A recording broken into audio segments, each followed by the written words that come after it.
But before we open up with questions, I'd just like to tell a quick story. Back in 1957, Jackie and I were freshmen at Bowling Green State University. And as freshmen, one of the great college coaches, his name was Nhat Perry. He's a Hall of Famer. He was our college coach there. In our second year there as a sophomore, he held a class. It was Football 101. And there were 35 guys in the class at the time, all purporting to be coaches. That's what they wanted to do, high school coaches and possibly college coaches. And on the first day of the class, Nhat stood up and he said, "How many of you here want to be coaches?" And of course, 35 hands went up. And he said, "Well, to start the class, I'm going to tell you the 3 things that are going to be necessary for you to be a coach. Number 3, you had to have a love and passion for the game of football. Number 2, you needed to outwork the people that you were coaching against." And he said, "The reason I say that, I've been around you for about a year, and there's not many of you here that are going to outsmart anybody. So you better be prepared to outwork them." And he said, number 1 on the list, if you want to be a coach someday, a high school coach or a junior high school coach, number 1, marry wisely. And I guarantee the only real advice that I know that I listened and followed that great coach, Nhat Perry, was that marry wisely part. Jackie Harbaugh, she is the foundation of this Harbaugh family. She's the rock of our family. She's the one that moved us 17 times in a 43-year coaching career. She sold houses at every stop. She bought houses at every stop. She took them into school and out of school. She went to school when things didn't go well. But this is my hero right here, Jackie Sapiti Harbaugh. And one other thing we like to say, you're going to ask us how we feel on this historic event. Jackie, who has it better than us? Nobody. I didn't hear you. Try it again, Jack. So we'll try to get him to open up a little bit. Jackie was not pleased. Jackie's not pleased with the response of this group. So we're going to try it one more time. Go ahead, Jackie, lead us. Who has it better than us? Nobody. There we go. That's better. You don't know how unbelievable that is to get the reporters to do anything. We'll start over here. Yeah, I asked both your sons when the last time they watched a Super Bowl together was, and they couldn't remember. And I asked them if there was like the Super Bowl was a party occasion, the Harbaugh house, and they said that was usually a recruiting weekend at Michigan. And their memory was that they would go over to the campus. Do you know when the last time they would have watched the Super Bowl together? And was the Super Bowl a big occasion at the Harbaugh house? I would say every sporting event, every big sporting event was a big occasion at our house. I can remember back when Jim, we were watching the Boston Bruins playing a hockey game way back when Bobby Orr had the great shot as he flew across the net and knocked it in. And John, to this day, still holds us responsible because he was on a refreshment run. He was about halfway up the steps when Orr knocked that puck into the goal, and he has never forgiven us for not allowing to watch that live. They had no replays in those days, so he was at a tremendous. I don't know if he ever did see the shot.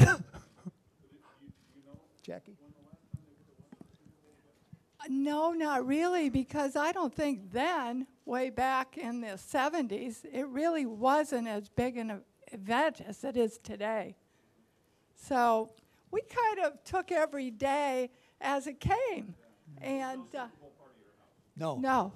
No. Coach, was there a time when they were very young? It's 3 parts, but it's simple. Was there a time when they were very young when there was a lot of football talk at the dinner table? 2, did they see you as young kids breaking down films like Belichick and his dad? And 3, when did they understand what you do? First, again, I have to point to Jackie.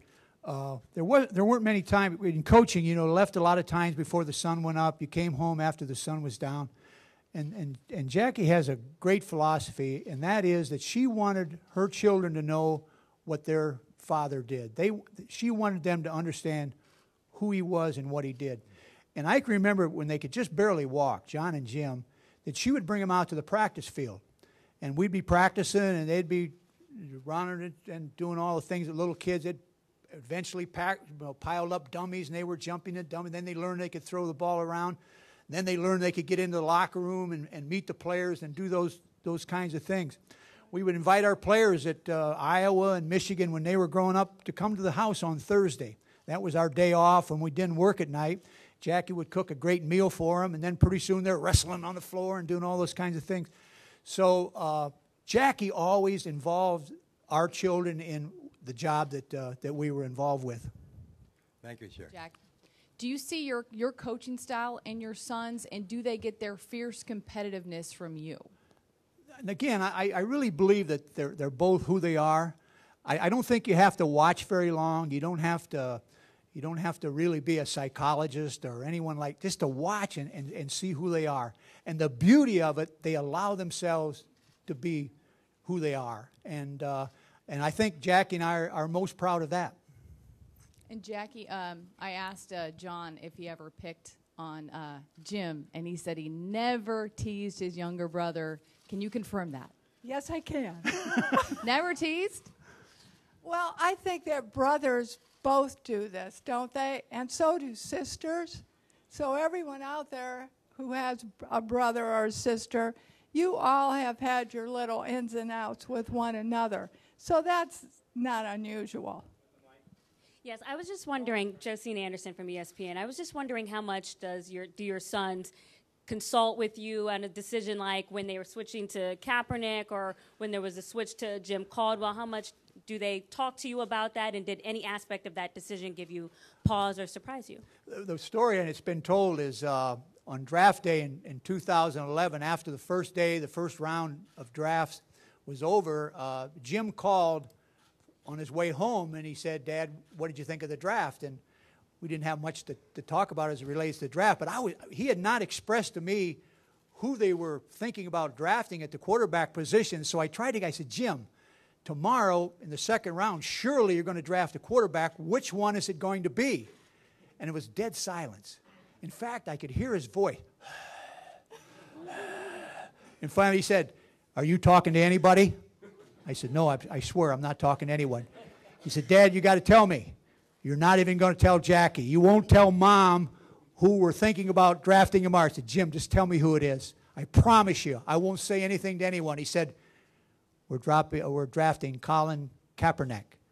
And he said, do I not only think that he's the best quarterback in the draft, I think that he's the best football player in the draft, and we're going with Colin Kaepernick." And I thought to myself, Jim, wise decision. And lastly, just to follow up on that, I wanted to ask you, right now are the two of you, Mr. and Mrs. Harbaugh, are you having the time of your life, and where does this Super Bowl compare to, how do you rank it amongst all of your family experiences, whether it be weddings, grandchildren? How does this particular experience rank amongst all the Harbaugh moments in your family? Well, I would honestly have to say that the birth of our own children and then the birth of our grandchildren are the most important to me.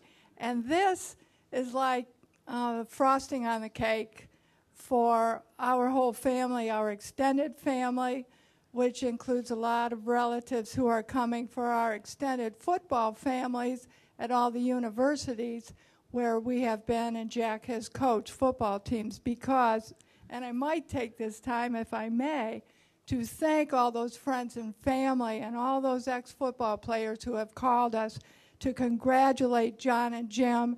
And they're so excited for this because they feel that they're part of this too. And it's just fun hearing from them and sharing this moment with them. Does that answer your question? Just kind of along with that is all those millions and millions of people out there that are parents. This is just a fantastic, fantastic experience, and really no one has it better than us. But when you're in the process of going through parenting, the day that they made the junior high school football team, they came home and said, "Dad and Mom, I made our junior high school team." You have that feeling of just so thrilled for your children. They go to high school and they make the high school team. And then they are lucky enough to get a college scholarship. And then every one of those stops along that tremendous journey, the thrill that you feel. I know this is such a big stage, but in parenting, it's those don't rank any different. Those stops, they don't rank any differently than this. It's just the thrilling part of being a parent.